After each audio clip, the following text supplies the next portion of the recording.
তো সকাল সকাল অনেক বড় একটা ক্ষতি হয়ে গেল, কারণ মিস্ত্রি ওই যে দেখো কাঁচের টুকরোগুলো তুলছে। মিস্ত্রি রং করার জন্য যে আমাদের কাঁচের পাল্লাগুলো আছে সেগুলো একটু শাটার মানে চাকা সিস্টেম, তো ওইগুলো আস্তে আস্তে করে একটু না খুলে এক জোরে করে ঠেলেছে, আর পুরো একটা পাল্লা খুলে একদম মাটিতে পড়েছে। তো পুরো কাঁচগুলো টুকরো টুকরো হয়ে গেছে একদম। আর এই দেখো আজকে কিন্তু প্রচণ্ড গরম, আর সারাদিন জানলাটা খোলাই হয়নি, ছেলেমেয়েগুলো সব স্কুলে গেছে, জানলাটা আর কারো খোলার টাইম হয়নি। তো চলো আমি এখন যাচ্ছি ছাদে। ছাদে আমার অনেকগুলো কাজ আছে, দেখো বালতিতে জল ভরে নিই। আর এই যে এগুলো সব ধোয়া মোছা করবো আজকে।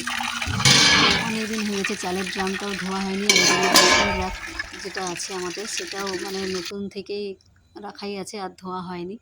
তো ওই বাসন রাখা যে স্টিলের র্যাকটা আছে, আমি ছাদে কিন্তু ওই মিস্ত্রিকে দিয়েই তুলা করালাম, কারণ আমি একা তুলতে পারছিলাম না, আর এখন কেউ বাড়িতে নেই। তো দেখো পুরো তেল চিটচিটে হয়ে আছে, তো সেগুলো ভালো করে আমি সাবান গুঁড়ি দিয়ে আগে মেজে নিই।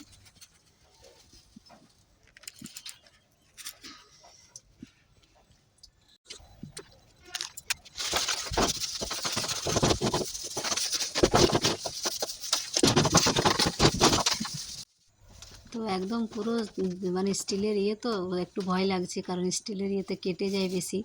তো চলো সাবধানে একটু ধুই। আর ছাদে কিন্তু প্রচণ্ড রোদ, মানে গরম লাগছে, আর কড়া রোদ দিয়েছে তো আজকে, ওই জন্য গরমটা অনেক বেশি। তো চলো আমার ধোয়া হয়ে গেল, তো ভালো করে জল দিয়ে এখন আমি ধুয়ে নিচ্ছি।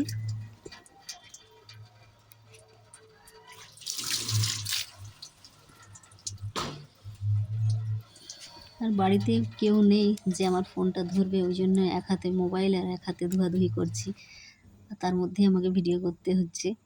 তো একটু অসুবিধা হচ্ছে জানি, তো তোমরা একটু অ্যাডজাস্ট করে নিও। তো চলো আমার সব কিছু ধোয়াধুয়ি হয়ে গেছে, এখন এগুলো রোদে ভালো করে শুকোতে দিই। তো এখন আমি চান টান করবো, তারপরে তোমাদের সাথে আবার কথা বলছি। তো আমার চান হয়ে গেছে, আর দেখো শাশুড়ি মা অনেকগুলো পেয়ারা নিয়ে এসছে।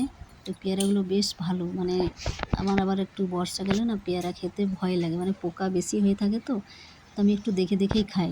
তো মা বলছে যে না পোকা নেই, পেয়ারাগুলো বেশ ডাসা ডাসা।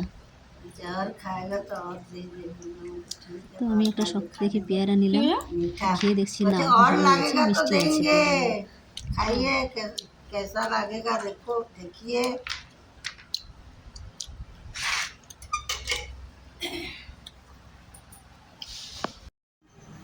তো দেখো বাড়ির মধ্যে রং করলে কেমন মানে জিনিসপত্র এলোমেলো হয়ে আছে।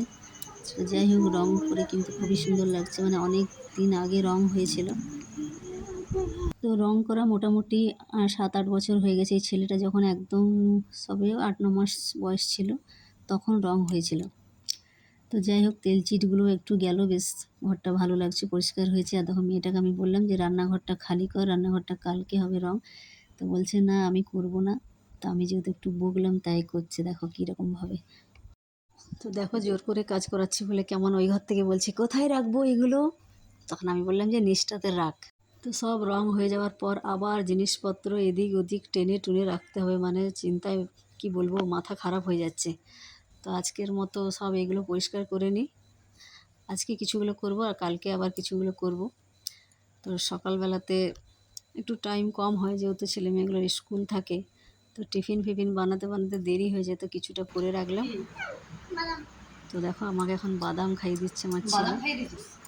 তো সবাই ভালো থেকো, আজকের মতো এইটুকুই। আর যদি ভিডিওটা ভালো লাগে তো সবাই একটু প্লিজ পাশে থেকেও লাইক কমেন্ট করো, শেয়ার করো, আর আমিও সবার পাশে আছি। সবাই ভালো থেকো, টাটা।